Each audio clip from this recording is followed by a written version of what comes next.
That dam is illegal and I'm having it torn out today. If you don't like it, you can take it up with the HOA. We run this valley now. That's what Kenneth Sutherland screamed at me across the creek bed at 7:12 on a Saturday morning, his fat finger jabbing the air like a judge's gavel while he stood there in his pink dress shirt and black dress pants, belly hanging over his belt, clipboard clutched like a weapon. Behind him, three excavators idled with diesel smoke mixing with the clean scent of mountain water pouring over my dam's 98-year-old spillway. I'm Daniel Chen, state water engineer for Colorado, and for 32 years I've been the guy who decides which dams get built, which ones get torn down, and which communities get to exist above flood level. What Kenneth didn't know when he brought those bulldozers to destroy my illegal dam was that he just threatened to eliminate the only flood control system, protecting his precious Ridgeline Heights subdivision from becoming Colorado's newest lake. What Kenneth also didn't know was that in exactly 14 months, he'd be standing in federal court watching a judge sentence him to prison while his million-dollar neighborhood sat permanently underwater. But right then, with the morning sun glinting off the spillway and the taste of creek mist on my lips, I stepped back and hit record on my phone. Because I already knew exactly how this would end. What would you do if some HOA tried to demolish your family's century-old dam? Where are you watching from? Drop a comment because this story will show you exactly how one man's arrogance can literally sink an entire community.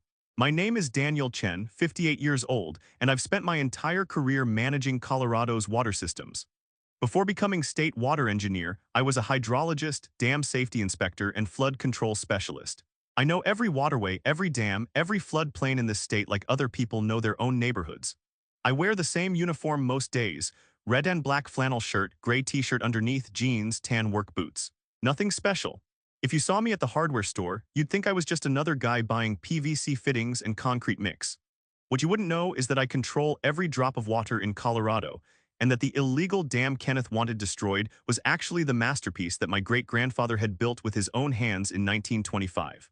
The property was 43 acres of prime Colorado ranch land that my great-grandfather, Liu Chen, had purchased in 1923 after immigrating from China with nothing but determination and an engineering degree from Beijing University. He'd spent 2 years surveying the valley, studying seasonal flood patterns, and designing what would become a model of sustainable water management that lasted nearly a century. The dam wasn't just functional, it was a work of art. Hand-cut stone foundation, reinforced concrete spillway, and engineering so precise that the Army Corps had inspected it in 1954 and declared it a model of sustainable water management that should be preserved for future generations. Every state inspection since then had given it perfect safety ratings, including my own annual reviews for the past 15 years. Great-grandfather had built it during the winter of 1925, hauling stones from the creek bed and mixing concrete by hand in temperatures that would freeze a man's breath. The smell of that old concrete, still solid after nearly a century, mixed with pine needles and creek water to create a scent that meant home.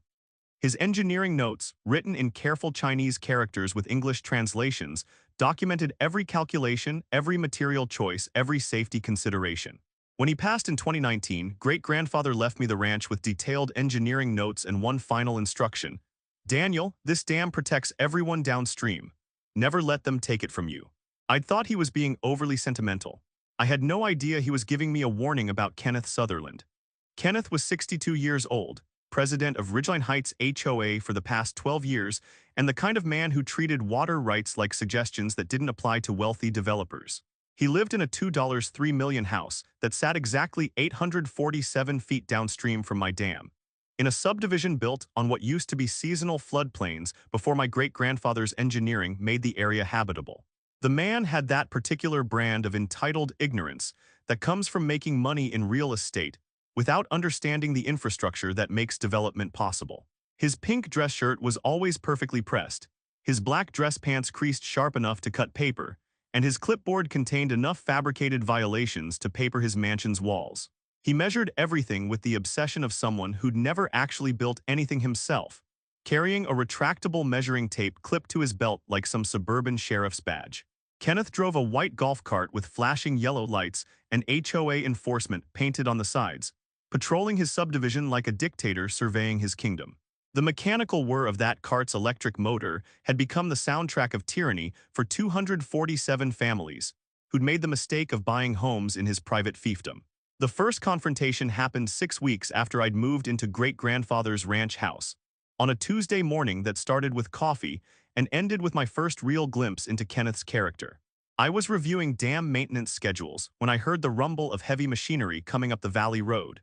Diesel exhaust mixing with the clean mountain air like industrial pollution invading paradise. Through my kitchen window, I could see Kenneth's golf cart leading a convoy of construction vehicles toward my property. Survey teams with transit equipment, environmental consultants with testing gear, and a bulldozer operator who kept revving his engine like he was eager to start demolishing something. The noise was overwhelming, drowning out the peaceful sound of water flowing over my spillway with the mechanical violence of hydraulic systems and diesel engines. "Excuse me," Kenneth called out as I walked down to meet this unwelcome parade, his voice cutting through the machinery noise like a chainsaw through silence. "I'm Kenneth Sutherland, president of Ridgeline Heights HOA, and we're conducting an environmental assessment of this illegal dam structure that's creating liability issues for our community." The audacity was breathtaking.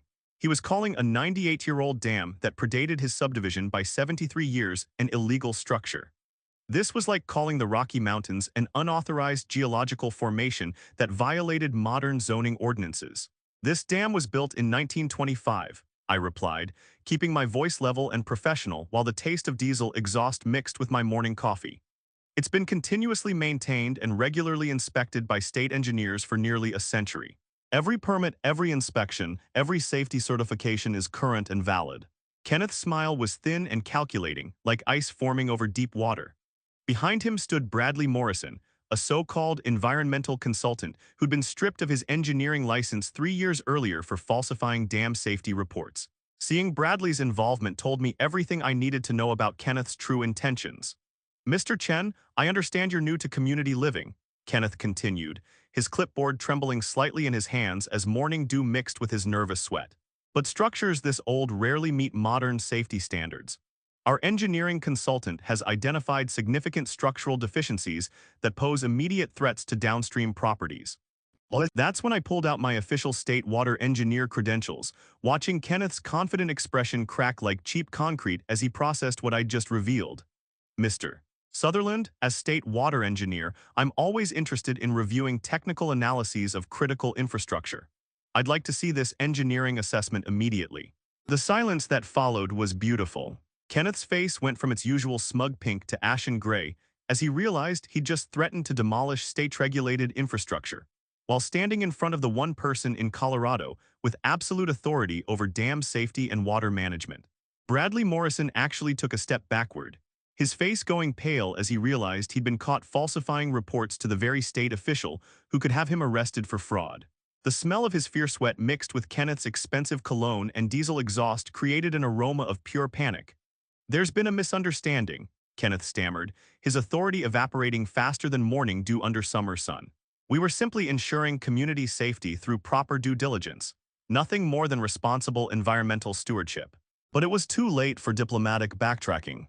Kenneth had revealed his true intentions, brought fraudulent consultants onto my property, and threatened critical infrastructure that protected thousands of downstream residents. In his arrogance, he'd just declared war on the wrong state engineer. After they retreated, their convoy of vehicles disappearing down the valley road like a defeated army, I walked up to the dam and ran my hands along great-grandfather's stonework. The surface was still solid, the engineering still perfect, the structure still protecting everyone downstream just as it had for nearly a century. But I could see Kenneth's silver BMW parked at the subdivision entrance, and I knew this wasn't over. The man had tasted defeat, and his type never accepted losing gracefully. He'd be back with lawyers, fake permits, and probably more fraudulent engineering reports. What Kenneth didn't understand was that he'd just challenged someone who controlled every drop of water flowing through his precious subdivision. And in Colorado, water is more valuable than gold, more powerful than politics, and more permanent than any HOA's authority. The war was about to begin, and Kenneth Sutherland had no idea he'd already lost. The second assault came exactly 1 week after Kenneth's failed bulldozer ambush, delivered through the kind of legal warfare that destroys families who can't afford to fight back. The certified letter arrived at 6:47 a.m. on a Tuesday morning, thick enough to stop a bullet and expensive enough to bankrupt most homeowners just in attorney fees to respond to it. Notice of emergency environmental hazard and demand for immediate remediation. The heading screamed in bold letters that seemed to jump off the cream-colored paper like an accusation. 23 pages of dense legalese from Morrison, Blackwell, and Associates, the kind of law firm that bills $800 per hour to intimidate people into submission through sheer financial exhaustion. I spread the documents across my kitchen table, the same oak surface where great-grandfather had drawn his original dam plans in 1924, and read through allegations that would have been hilarious if they weren't so obviously fraudulent. The morning sun filtered through windows that overlooked the spillway where 98 years of engineering excellence continued managing water flow exactly as designed. According to Kenneth's lawyers, my unauthorized earthen impoundment was creating imminent threats to public safety, environmental destruction of protected wetlands, and potential catastrophic failure that would flood downstream communities. They demanded immediate emergency remediation, a fancy legal term for tear down your dam, within 30 days or face federal lawsuits, state regulatory violations, and personal liability for millions in damages. The beautiful irony was that I'd personally written half the regulations they were misquoting. Kenneth had hired expensive lawyers to threaten me with laws that specifically protected structures like mine, citing environmental statutes that actually supported my position and demanding actions that would require my own agency's approval. But the real masterpiece was their engineering assessment, signed by Bradley Morrison, the same discredited consultant who'd fled my property the week before. His 27-page report was pure fiction, describing structural failures in materials he'd never tested, predicting collapse scenarios for problems that didn't exist, and recommending solutions that would violate every safety protocol in my department's guidelines. I called my old colleague Robert Martinez, who'd spent 35 years doing dam safety inspections before retiring to guide fishing trips in Durango. After I emailed him Bradley's assessment, his laughter echoed through my kitchen like thunder rolling down the valley. "Danny, this is the sloppiest piece of fiction I've ever seen," he chuckled. "This guy's claiming your spillway shows concrete degradation patterns that only occur in coastal environments with salt water exposure. Your dam is fed by mountain snowmelt in Colorado. Either Bradley's never seen your property or he's confusing it with something on the Atlantic coast." The legal strategy became crystal clear when I traced the money trail behind Morrison, Blackwell, and Associates. Their biggest client was Ridgeline Development Corporation, the same company that had built Kenneth Subdivision and was now planning Phase 2 expansion. Another 180 luxury homes on the floodplain directly below my dam, contingent on eliminating the flood risk that my structure supposedly created. Kenneth wasn't harassing me about an illegal dam. He was trying to steal critical infrastructure to enable his business partners' development schemes. This wasn't suburban tyranny, this was organized fraud disguised as environmental protection, and it was about to backfire spectacularly. The harassment campaign escalated throughout that second week like a military operation designed to break my resolve through constant psychological pressure. Kenneth began patrolling my property line daily in his white golf cart with HOA enforcement painted on the sides, photographing my dam from every conceivable angle like a forensic investigator documenting evidence for a murder trial. He'd arrive at 6:15 a.m. sharp wearing his standard uniform, pink dress shirt perfectly pressed, black dress pants creased sharp enough to cut paper, clipboard loaded with pre-filled violation forms for infractions he'd obviously invented during his commute. The mechanical whir of his golf cart's electric motor became the soundtrack of suburban tyranny, mixing with the peaceful murmur of water flowing over my spillway to create an audio reminder of his obsession. Kenneth measured everything with the dedication of someone building a federal case. Water levels, spillway angles, vegetation heights, even the precise location of fallen logs near the creek. His expensive cologne couldn't mask the stench of desperation as he documented what he called environmental hazards, with the intensity of someone whose financial future depended on finding violations. But Kenneth's surveillance was revealing something he hadn't expected. My dam was in absolutely perfect condition. 98 years of meticulous maintenance had kept every system functioning exactly as great-grandfather had designed. The stonework was solid, the spillway flowed smoothly, and the structural integrity exceeded modern safety standards by comfortable margins. The financial warfare began with the first hazard mitigation assessment, $2,500 per month for as long as I refused to demolish state infrastructure. Kenneth had invented a fee structure that had no basis in law, no regulatory authority, and no legal standing whatsoever. But he was counting on most people not knowing the difference between HOA rules and actual statutes. Within 3 weeks, the fabricated fines had ballooned to over $9,000. Then came the Notice of Intent to Foreclose, a terrifying document designed to steal my family's legacy through manufactured debt and bureaucratic intimidation. Kenneth had successfully used this tactic against at least two other upstream property owners who couldn't afford protracted legal battles. The twist that changed everything came when Kenneth made his fatal mistake. Convinced that his legal threats were working, he decided to escalate by filing false emergency reports with multiple state agencies. Complaints flooded into the Colorado Division of Water Resources, the Environmental Protection Agency, and the Army Corps of Engineers, all claiming imminent dam failure and demanding immediate federal intervention. The problem with filing false reports about critical infrastructure is that those agencies don't mess around with potential disasters. Within 48 hours, I had emergency inspection teams from 3 different departments requesting immediate site access to assess the critical safety violations that Kenneth's complaints had described. As state water engineer, I was professionally obligated to respond to these emergency reports, even though I knew they were fraudulent. The beautiful irony was that Kenneth had forced me to conduct official inspections of my own property, creating a paper trail that would prove his complaints were completely fabricated.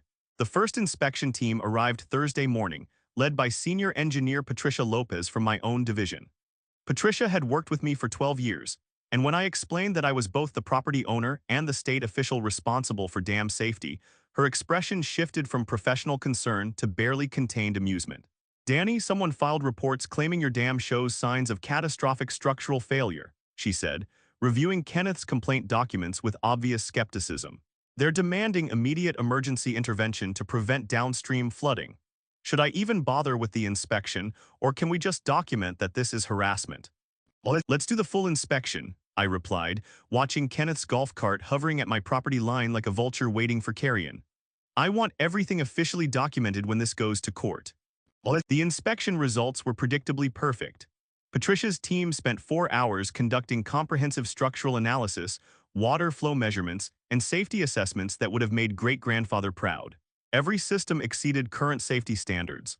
Every component showed proper maintenance and excellent condition.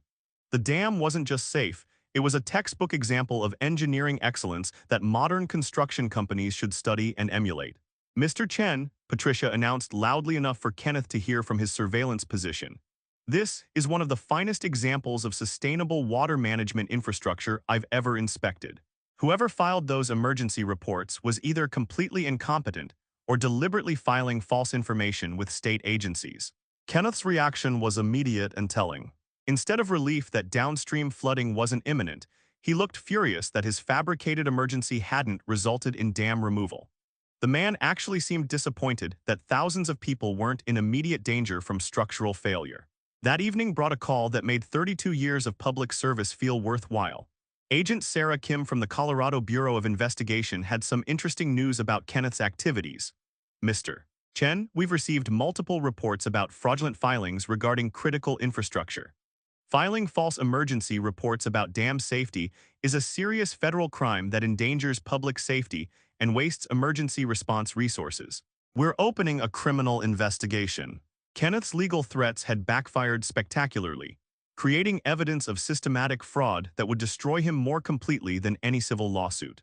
His attempt to eliminate my dam had triggered federal investigations that would eliminate his freedom instead. But Kenneth wasn't finished. The man's arrogance had grown so extreme that he actually believed he could intimidate a state water engineer through bureaucratic pressure and expensive lawyers. His next move would be his most desperate, and it would finally give me the justification I needed to demonstrate the true power of water management authority. The war was escalating, and Kenneth Sutherland was about to discover that some battles can't be won with pink dress shirts and clipboards.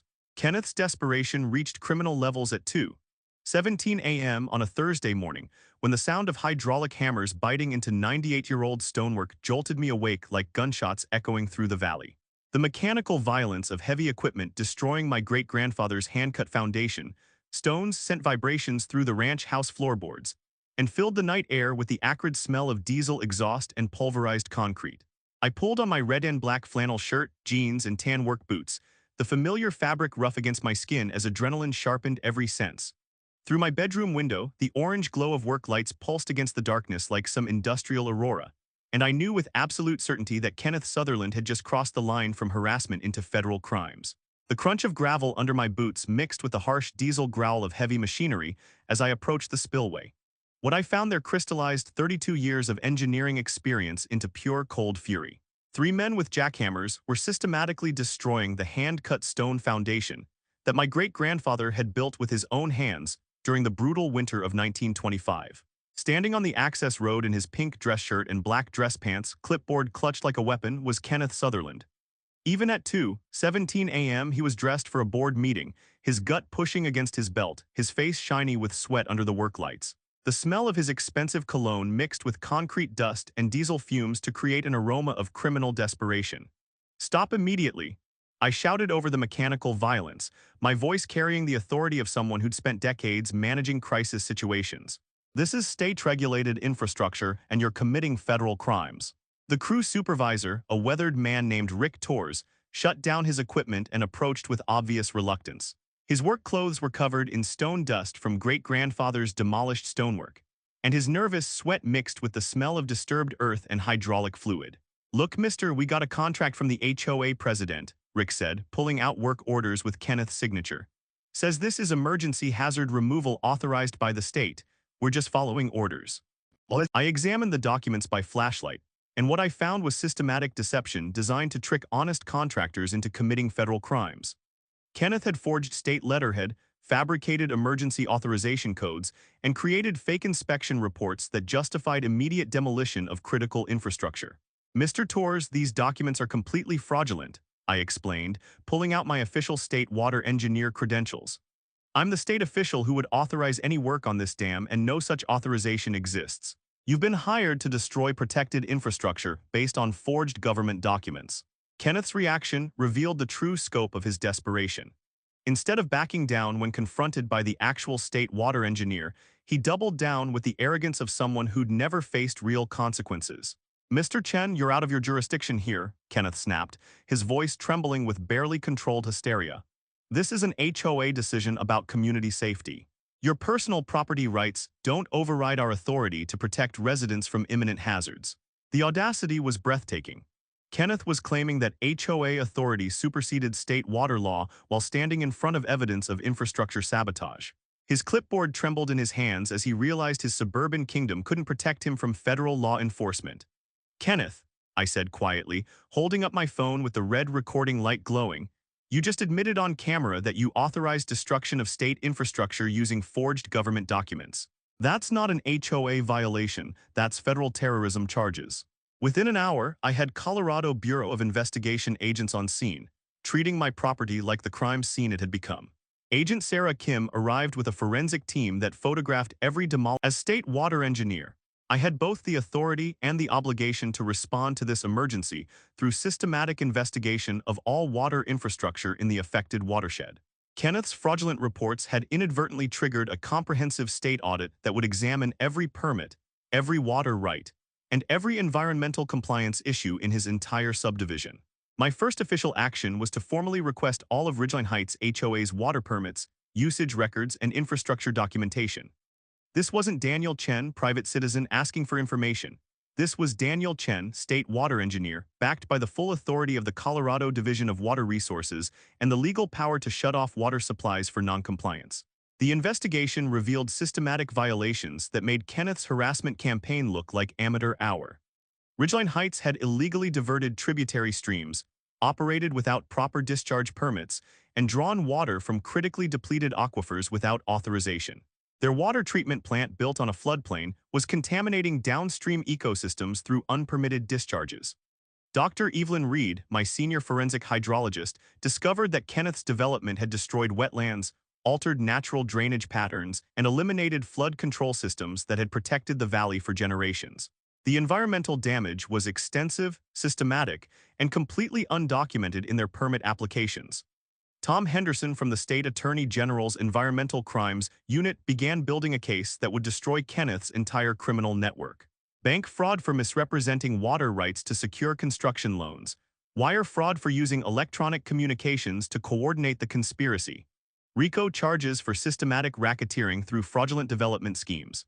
But the most devastating discovery was Kenneth's systematic targeting of downstream minority families and elderly residents.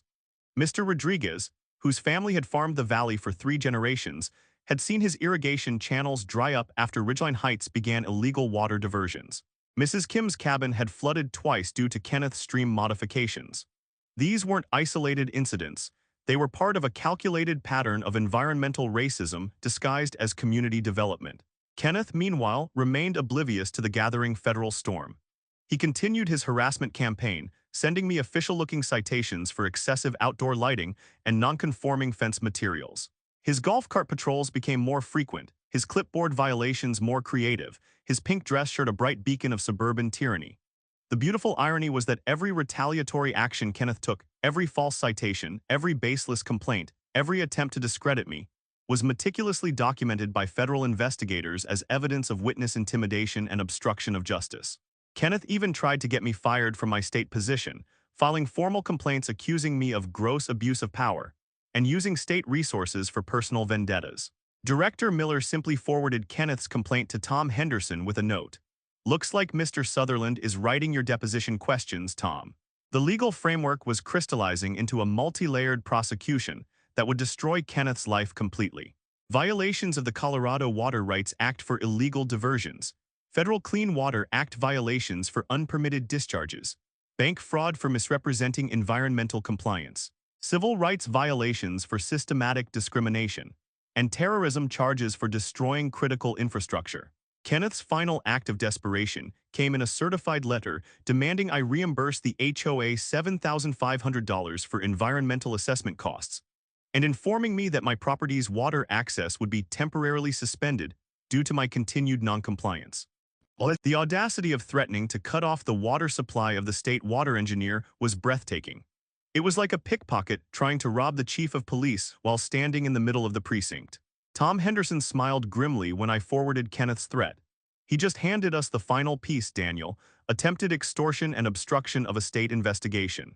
This man has been digging his own grave with federal charges, and now he's about to discover what happens when you threaten the person who controls every drop of water in Colorado."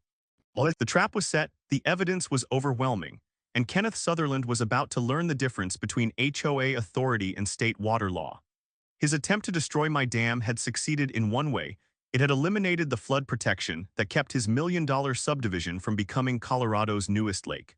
Justice was about to flow downhill with the mathematical precision of hydrological engineering and the irresistible force of federal law enforcement.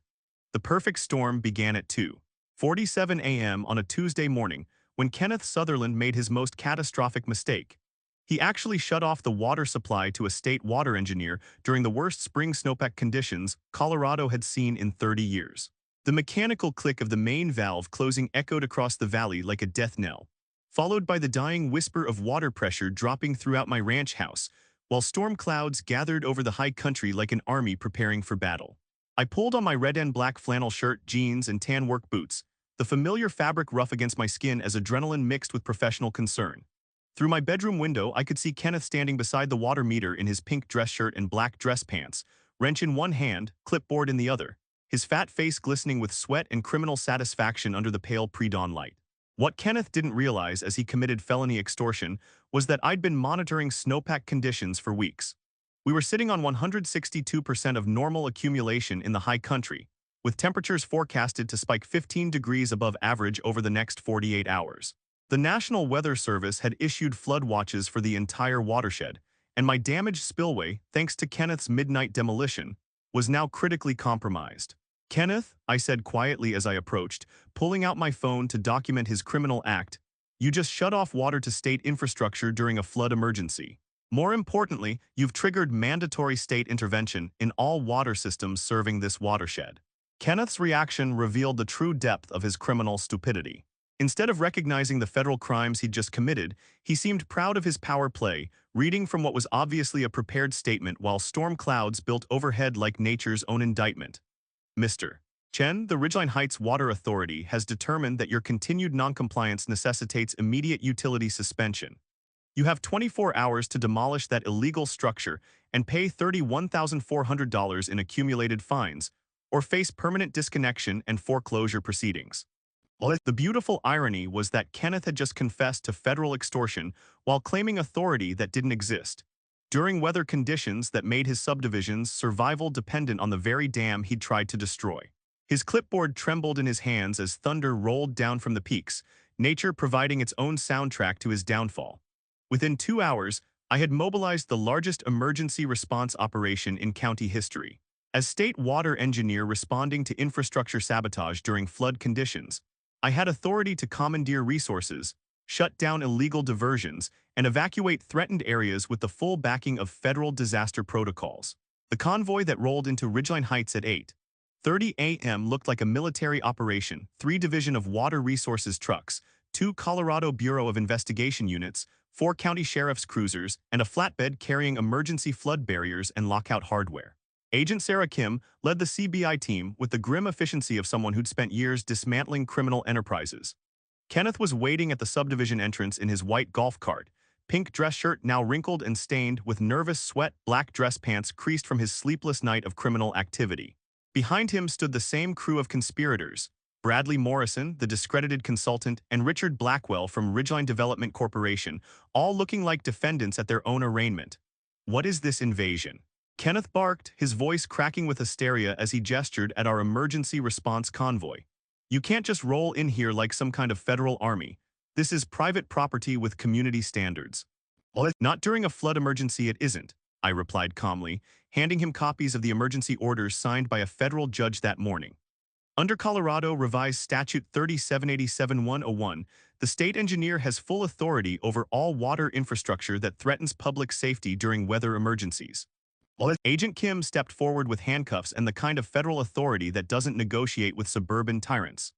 "Kenneth Sutherland, Richard Blackwell, Bradley Morrison, you're under arrest for conspiracy to destroy critical infrastructure, federal extortion, and endangering public safety during declared emergency conditions." The sound of handcuffs clicking shut on Kenneth's wrists mixed with the rumble of thunder as the first heavy raindrops began falling. His pink dress shirt was already soaking through as federal agents read him his rights, while storm clouds opened up with the mathematical precision of hydrological inevitability. "This is harassment," Kenneth screamed as Agent Kim guided him toward the federal transport vehicle, his clipboard falling into a puddle where it dissolved like his authority. "I'm the HOA president. I have community responsibilities. You can't arrest me during official duties." But the real emergency was just beginning. My meteorological models showed peak snowmelt combining with heavy rainfall to create flows that would test every piece of infrastructure in the watershed. Kenneth's criminal sabotage had eliminated the primary flood control system, protecting 247 families who had no idea their HOA president had literally destroyed their safety margin for personal profit. The evacuation orders went out at 10:15 a.m., broadcast through emergency alert systems while rain intensified from steady drizzle to sustained downpour. Mandatory evacuation for Ridgeline Heights Units 37 through 118. Residents have 4 hours to secure valuables and relocate to emergency shelters at Fairview High School. This is not optional. Dr. Patricia Lopez, my senior hydrologist, coordinated the technical response while I managed the legal framework. Every illegal diversion was shut down, every unpermitted structure was tagged for emergency modification, and every water right violation was documented for federal prosecution. Kenneth's criminal network had created a cascade of infrastructure failures that required systematic intervention to prevent catastrophic flooding. The community response revealed the true scope of Kenneth's tyranny. Families who'd been terrorized into silence for years suddenly found their voices, sharing stories of harassment, financial abuse, and systematic discrimination. Mrs. Rodriguez, whose irrigation channels had been illegally diverted, wept as federal agents restored her water rights. Mr. Kim, whose cabin had flooded twice due to Kenneth's modifications, thanked emergency crews for finally addressing the drainage problems that Kenneth had created and ignored. By noon, the peak flow hit my damaged spillway with the force of 98 years of engineering meeting criminal sabotage. The section Kenneth's crew had jackhammered gave way with a deep, grinding roar that echoed across the valley like justice being served with hydraulic precision. Water that had been safely controlled for nearly a century suddenly found new paths through Kenneth's subdivision. The flooding wasn't catastrophic. My emergency preparations had protected lives and critical infrastructure. But it was thorough, methodical, and absolutely devastating to property values built on fraud and environmental destruction. Streets became streams, decorative retention ponds overflowed their ornamental boundaries, and basements filled with the muddy reality of building homes on active floodplains. Standing on the valley overlook in my soaked flannel shirt, watching water reclaim its ancient channels while federal agents processed Kenneth's criminal network, I felt something like peace. This wasn't revenge, this was restoration. nature taking back what had always belonged to it, while justice flowed downhill with the mathematical certainty of physics and federal law. Kenneth's subdivision, built on lies and maintained through criminal harassment, was learning the same lesson my great-grandfather had understood in 1925. Water always wins, and the only choice is whether you work with it or get swept away by it. The man who'd measured grass with rulers was about to be measured by flood gauges, and the results would be permanent. 18 months later, I stood in the witness box of Federal District Court in Denver, my hand on the Bible, wearing my usual red and black flannel shirt, gray t-shirt, jeans, and tan work boots. The same clothes I'd worn the morning Kenneth Sutherland first threatened my great-grandfather's dam. The courtroom smelled like polished wood and justice served cold, while morning sunlight streamed through tall windows, illuminating what would become Kenneth's final performance as a free man. Kenneth sat at the defendant's table in an orange federal jumpsuit that clung awkwardly to his fat frame. His pink dress shirt and black dress pants replaced by prison-issued clothing that marked him as what he'd always been, a common criminal. His clipboard was gone, replaced by handcuffs that clinked softly every time he shifted in his chair. The man who'd measured grass with rulers was about to be measured by federal sentencing guidelines. State your name and occupation for the record. Assistant U.S. Attorney Tom Henderson began, his voice carrying the authority of someone who'd spent years dismantling organized crime. Daniel Chen, State Water Engineer for Colorado, I replied, my words echoing through the packed courtroom where 127 families had gathered to watch justice flow downhill with hydraulic precision. Tom walked me through the evidence methodically. Great-grandfather's 1925 engineering plans, 98 years of perfect safety inspections, Kenneth's forged state documents, the midnight demolition that had compromised flood control systems protecting thousands of downstream residents. Each exhibit landed like a sledgehammer blow against Kenneth's crumbling defense. Mr. Chen, did you ever authorize the demolition described in these documents submitted by Mr. Sutherland to federal agencies? Absolutely not. I'm the only person in Colorado who could have issued that authorization, and I did not. Those letters use fraudulent letterhead, non-existent reference codes, and forged signatures. Kenneth's defense attorney, Pierce Morrison from Denver's most expensive law firm, tried desperately to salvage his client's case during cross-examination. But 32 years of testifying in water rights cases had prepared me for worse than suburban lawyers protecting criminal clients.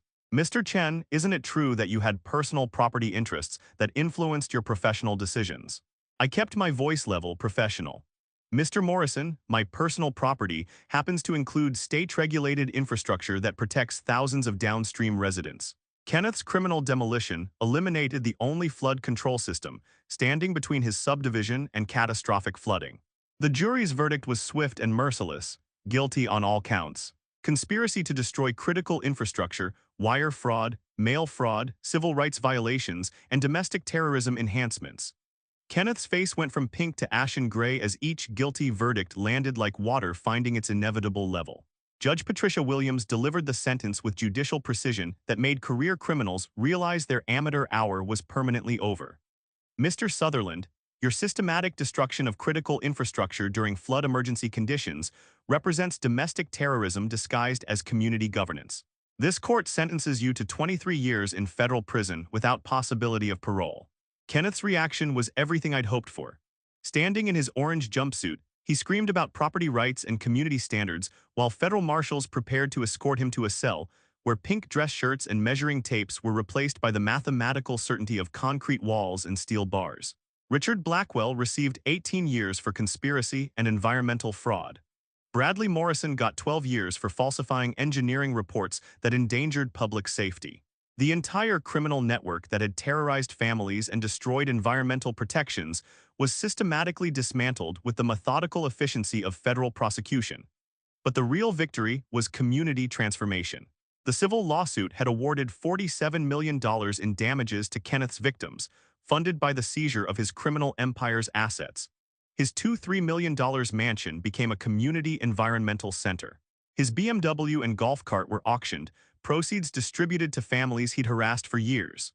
The Ridgeline Heights HOA was dissolved completely, its authority replaced by a resident-elected council focused on environmental stewardship rather than suburban tyranny. Mrs. Rodriguez's family farm, nearly destroyed by Kenneth's illegal diversions, became the centerpiece of an agricultural preservation program. Mr. Kim's cabin, flooded twice due to Kenneth's criminal modifications, now overlooked restored wetlands that provided natural flood control. The environmental restoration exceeded every expectation. Dr. Patricia Lopez led teams that rebuilt tributary systems, restored wetlands, and created flood management infrastructure that turned Kenneth's former subdivision into a model of sustainable development. Property values increased 43% after environmental compliance eliminated flood risks and restored natural water flow patterns. My dam, reinforced and upgraded with modern monitoring systems, became the Chen Memorial Dam, a destination for engineering students and water management professionals worldwide. Great-grandfather's original notes, displayed in the visitor center built with settlement money from Kenneth's criminal network, documented principles of sustainable water management that modern engineers were still learning to implement. The legal precedent spread across the American West like water finding its natural course. Chen v. Ridgeline Heights HOA was cited in 47 subsequent cases involving infrastructure sabotage and systematic discrimination by corrupt homeowners associations.